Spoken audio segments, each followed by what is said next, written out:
Gracias por estar conectados a nuestra señal de la posta. La primera entrevista llega, por supuesto, gracias a Coraza.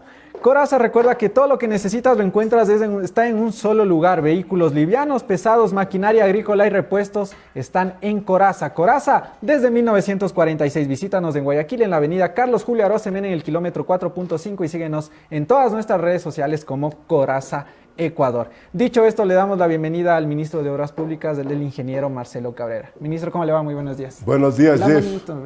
Un gusto enorme estar con usted. Ya sabes, venimos con todo el ánimo y siempre contentos de estar en su programa. Muchísimas gracias. Ahí está el cafecito, ministro, ya ve, para que también se Oiga, sirva agua de invitar, pero creo que el café ha sido. Ministro, a ver, en cuanto a la coyuntura, quiero iniciar por ahí la conversación y luego un par de temas que tenemos pendientes. La coyuntura del día de ayer, ministro. A horas de la noche fue destituida la señora Bella Jiménez.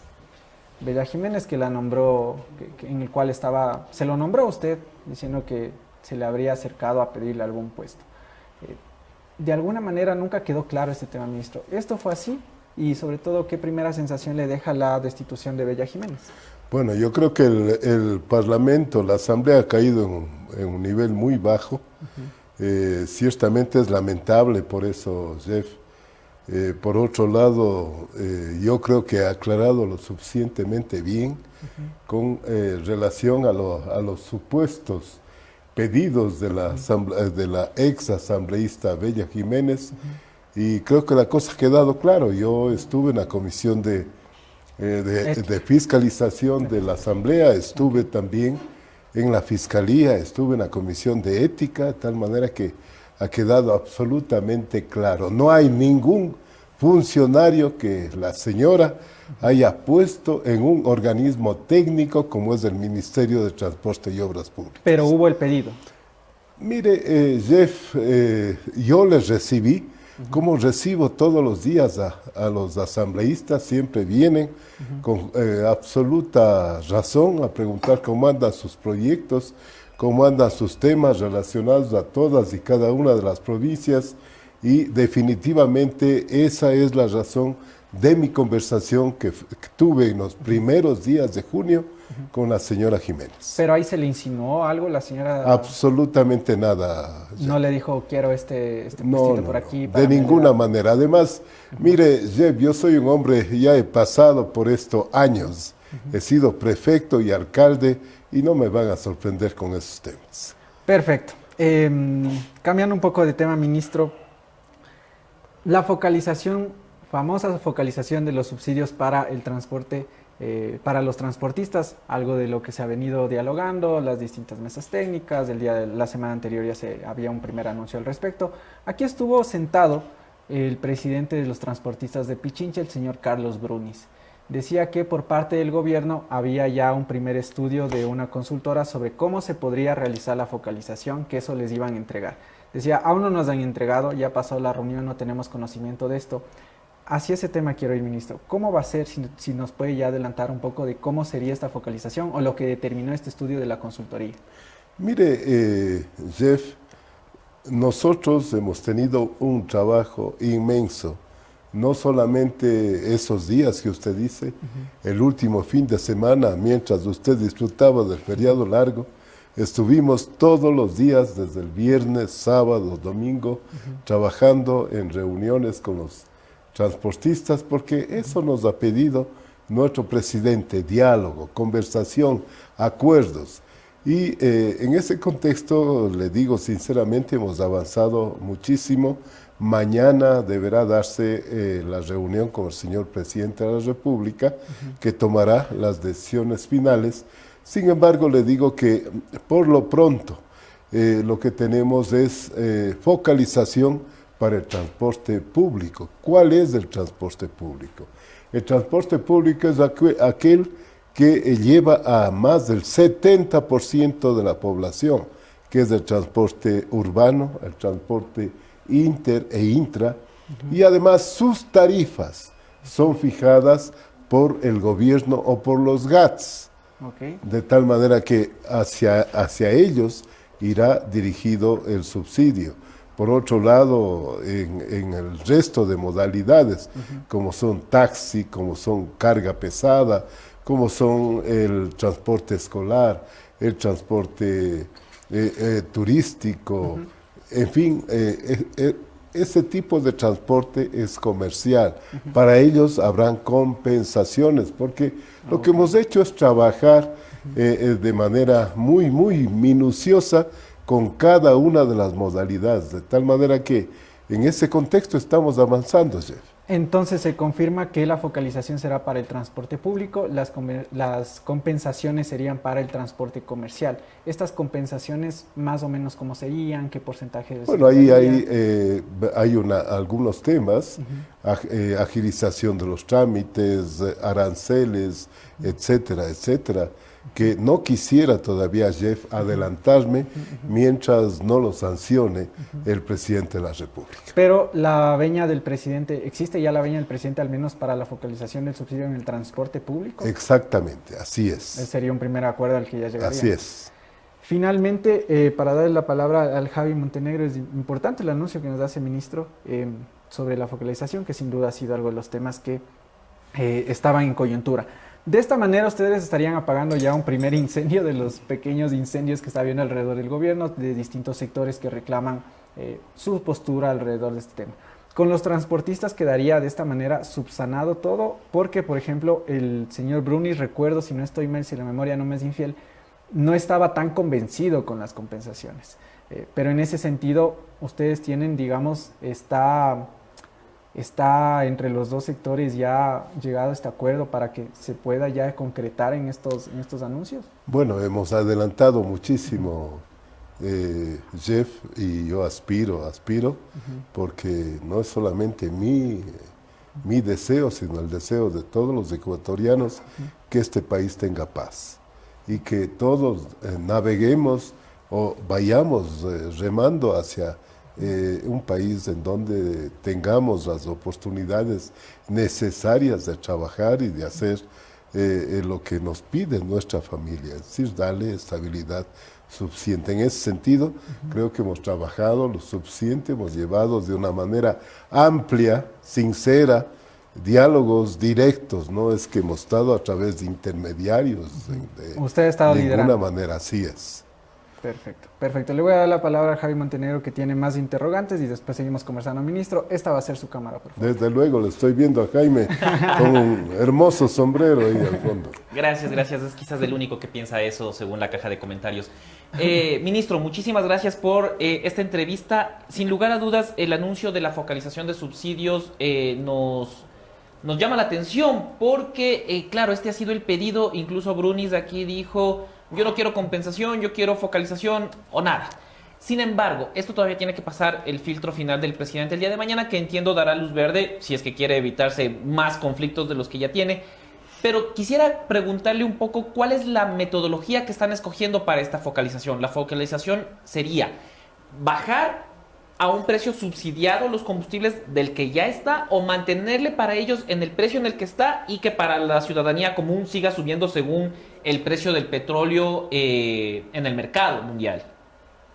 Bueno, la focalización sería fijar un precio tope para la focalización, y sobre ese precio estaría la focalización para el transporte público, inter e intra. Ese sería el concepto, y eso es lo que estamos aplicando. En términos de compensaciones, yo entiendo que esto puede ayudarle muchísimo al gobierno. Y desde aquí, desde La Posta, hemos saludado muchísimo cómo ustedes desde el Ministerio de Transporte y Obras Públicas, han logrado lidiar con uno de los sectores sociales más complejos que tiene el país, que es el sector de los transportistas. Pero si ustedes dicen focalización para el transporte, sabemos que mañana, en unas horas, solo después de escuchar esta entrevista, ya saldrá la CONAIE a decir ¿y por qué a nosotros no? Ya saldrán otros sectores a decir ¿y a nosotros no? ¿Cuál es el sustento técnico para focalizar para el transporte público, pero no para otros sectores que piden lo mismo? Bueno, por lo pronto, como usted sabe, hemos estado dialogando con el sector del transporte. Esto viene desde el 2 de junio, es decir, es un diálogo, una conversación larga. Y no es que solamente hemos dialogado con los 5 representantes del transporte, hemos recibido a todos los delegados de diferentes provincias. Han venido, le digo, casi de todas las provincias del país a pedir explicaciones, a pedir que se les reciba. Les hemos recibido con todo gusto y en ese sentido el concepto ha sido el transporte público. El transporte público lleva más del 70% de la población y en ese concepto pues no cae el resto del transporte. Por ejemplo, el transporte de taxis que usted menciona no va más allá del 3 al 4% de la población. De tal manera que además, cuando usted se sube a un taxi, acuerda con el conductor los valores a pagar. De tal manera que ese es otro concepto, es un concepto de transporte comercial. Y en lo que usted me pregunta, evidentemente el señor presidente de la República, con la absoluta sensibilidad que le caracteriza, dispondrá si avanzamos o no hacia otros sectores que usted menciona. Claro, evidentemente los tractorcitos no son transporte público, por ahí hay una señal clara.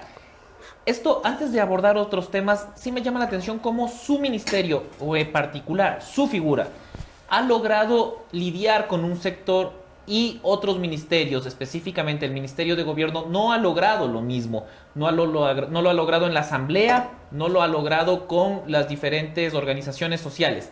Desde este punto, ¿usted no ha pensado en aconsejar un poquito a Alexandra Vela o en el peor de los casos en pasar de ministerio al Ministerio de Gobierno dado los resultados positivos que obtendría con los transportistas? Mire, yo creo que cada quien cumplimos nuestra función. El señor presidente de la República me ha encargado esto y aspiro a culminarle de la mejor manera, no como un éxito personal. Es un éxito para el país si llegamos a firmar un acuerdo, como así lo aspiro y espero. Ciertamente el país lo que espera, como dije hace un momento, es paz, es un trabajo de todos, un remar de todos hacia mejores días. Y en este momento tenso para el gobierno por Pandora Papers, este momento tenso porque octubre, como decíamos al inicio de este espacio, ya muchos dirigentes sociales y sobre todo indígenas han hablado de resistencia nuevamente, de nueva convocatoria a las calles. En este escenario, su acuerdo, si es que se llega a firmar, sería un gran alivio y sería un espaldarazo para el gobierno. En ese sentido, ya con este primer paso y este paso positivo, como digo, ¿cuáles serían los siguientes? Por ejemplo, usted ha sido parte de los diálogos, al ser uno de los fuertes políticos del gobierno, sobre la posibilidad de una muerte cruzada o de una consulta popular, por ejemplo. Mire, yo creo que el panorama político es complejo. Evidentemente, todos disparan y apuntan hacia un hombre que lo único que quiere es el bienestar del país, que es el presidente Guillermo Lasso. Lamentablemente, yo lamento la posición de la Asamblea, debería haber una posición mucho más flexible. Yo he vivido en menor escala, cuando fui alcalde, situaciones algo parecidas, pero ciertamente todo se ha suplido con una conversación, con diálogos, con acuerdos, siempre buscando lo mejor en el caso que yo tuve para mi ciudad. Y en ese contexto yo espero que en algún momento haya una reflexión de la Asamblea. No se trata de apuntar contra un hombre que está buscando lo mejor para el país. Lamentablemente, la circunstancia económica, social, que le tocó este momento es durísima y los que estamos cerca de él lo sabemos porque los problemas económicos son enormes para el gobierno y el presidente lo que hace es buscar justamente que el descuajeringado país se encarrile hacia mejores días. Pero, a ver, hagamos un ejercicio también de reflexión y autocrítica. Es cierto, la Asamblea ha cerrado algunas de las puertas, la Asamblea tiene menos del 10% de credibilidad, la Asamblea tiene líos de Asamblea, pero el gobierno tiene líos de gobierno. ¿Cómo es posible, por ejemplo, que la ley de creación de oportunidades no haya sido socializada de mejor manera? ¿Cómo es posible que no haya acercamientos a las bancadas? Yo le hago esta pregunta a usted precisamente por su recorrido político y porque usted también fue parte de la Asamblea en un inicio. ¿Qué está pasando? ¿Qué falta? ¿El gobierno tiene actores y gestores políticos que puedan llegar a acuerdos con otras bancadas y con otros movimientos o no? Pero claro que sí, lo que pasa es que tampoco usted puede aspirar o creer que desde el Consejo de Administración de la legislatura califique como al proyecto como un proyecto que tiene visos de inconstitucionalidad. Eso no lo puede hacer el CAL. El CAL tenía que dar paso al proyecto para que se lo discuta en el pleno de la Asamblea. Lamentablemente, también tenemos que hacernos las críticas de dentro y de fuera, y esa es la realidad. ¿Y cuáles son las críticas de dentro? ¿Qué usted notó que el gobierno no hizo bien al momento de tratar la ley de creación de oportunidades o en realidad el presupuesto 2021? Todos estos elementos que evidentemente dan cuenta de la falta de poder del gobierno a la hora de negociar, excepto, como digo y destaco, con los transportistas. Mire, yo creo que el gobierno ha hecho todos los esfuerzos. Recuerde usted que el presupuesto 2021, que no es más que una reforma, el presupuesto 2021 aún está estancado en la Asamblea Nacional. Y por otro lado hay presiones, en el caso mío, de diferentes provincias que avance con ciertas obras, con ciertos pedidos que son justos, Jeff. Por ejemplo, ¿qué provincias? Vías, puertos, aeropuertos, y lamentablemente no podemos certificar por los problemas que existen con el presupuesto, de tal manera que eso yo lo diría desde la Asamblea. Y yo creo que el gobierno, a través de su gabinete, de las personas, de los ministros encargados, ha hecho todo el esfuerzo. Aspiremos que esto se vaya mejorando, porque de otra manera nos estrellamos en un país en donde nada podemos hacer, nada podemos pasar. Finalmente, bueno, si es que puede darle por ahí una clasecita al resto de ministros para que puedan lograr negociaciones, sobre todo si se firma el acuerdo con los transportistas, no estaría de más. Quisiera preguntarle también sobre su gestión, la gestión del Ministerio de Transporte y Obras Públicas con respecto a los aeropuertos. Hay varias preguntas en el chat, en la caja de comentarios, sobre la delegación del aeropuerto de Manta, por ejemplo. ¿Cómo avanza ese tema y en general, cómo avanza el tema de los aeropuertos, de estas grandes obras que se construyeron durante el correísmo y que no en todos los casos han sido rentables y no han sido bien utilizadas? Mire, en el caso puntual del aeropuerto de Manta, tenemos ya el pedido del señor alcalde Agustín Intriago para que el proceso lo lleve el aeropuerto o el municipio de Manta. Yo recuerdo cuando fui alcalde y yo pedí la competencia del aeropuerto de Cuenca y nosotros decidimos lo que teníamos que hacer en ese momento con respecto al aeropuerto de Cuenca. Lo que hemos insinuado al señor alcalde de Manta es de que haga exactamente igual. Ellos tienen absoluto derecho de mirar su futuro de la mejor manera, de tal forma que en ese contexto vamos a avanzar, yo creo, de la mejor manera en el caso puntual del aeropuerto de Manta.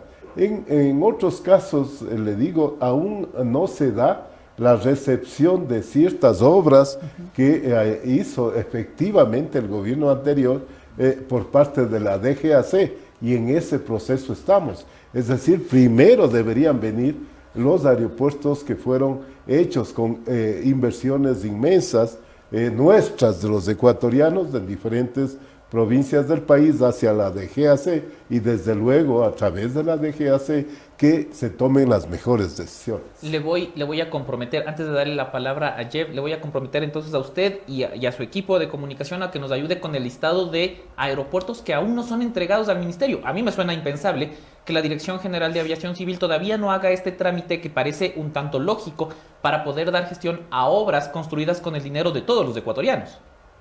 Con todo gusto, cuente con ello. Ministro, como para ir cerrando la entrevista y agradeciéndole siempre por su tiempo, 2 puntos únicamente. El primero, sobre lo que usted nos había mencionado de la focalización hacia el transporte público.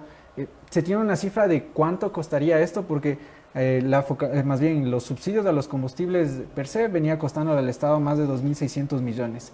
esta focalización únicamente al transporte público, ¿de cuánto sería o cuánto le costaría al No gobierno? quisiera, Jeff, todavía adelantarme. Usted comprenderá que hay temas que tiene que resolver el presidente de la República.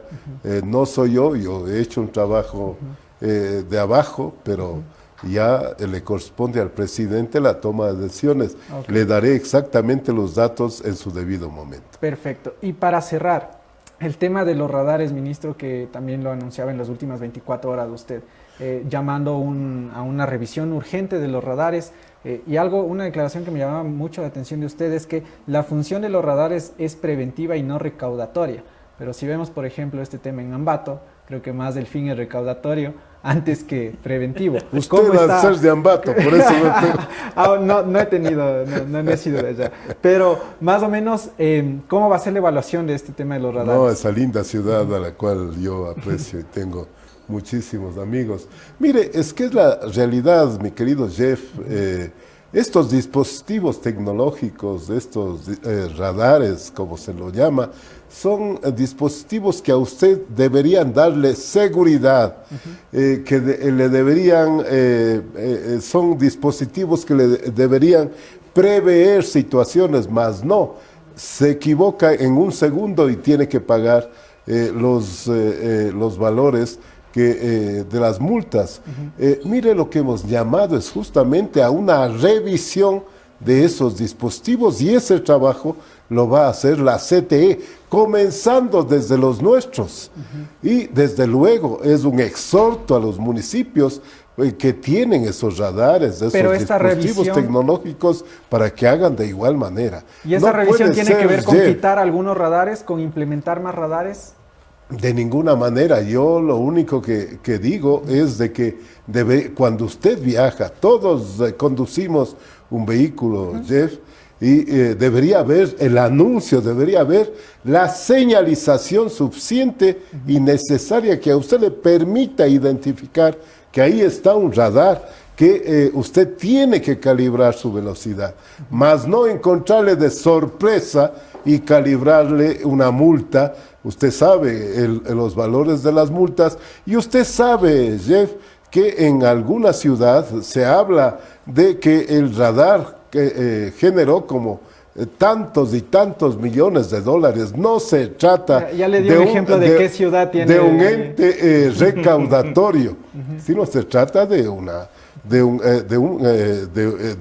ayuda tecnológica que le da seguridad a usted, a mí, a mi familia, a su familia, y eso es lo que pretendemos. Es decir, que no está cumpliendo su función los radares. No en esos casos, yo creo que no, Jeff. ¿Cuántos accidentes se promedian que están al momento de accidentes? Debería haber un reporte hacia la NT en el sentido de que qué se logró con el radar, cómo se bajó la siniestralidad en ese lugar, y esos reportes no los tenemos.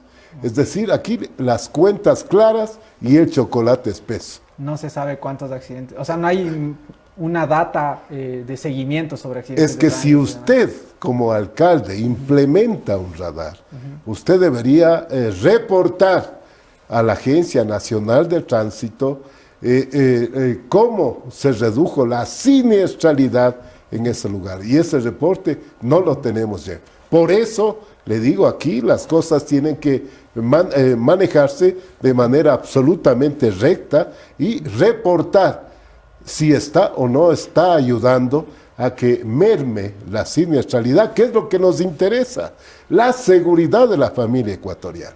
Perfecto, estaremos pendientes de más detalles, sobre todo el tema de la focalización, que entiendo que el día de mañana habrá ya esta reunión con el presidente para delimitar, sobre todo cómo serían este tema, que es el que más le ha tocado a usted de liderar, ministro. Más bien, muchísimas gracias. No, gracias, Jeff. Ya sabe que siempre cuente conmigo en las oportunidades que sean necesarias.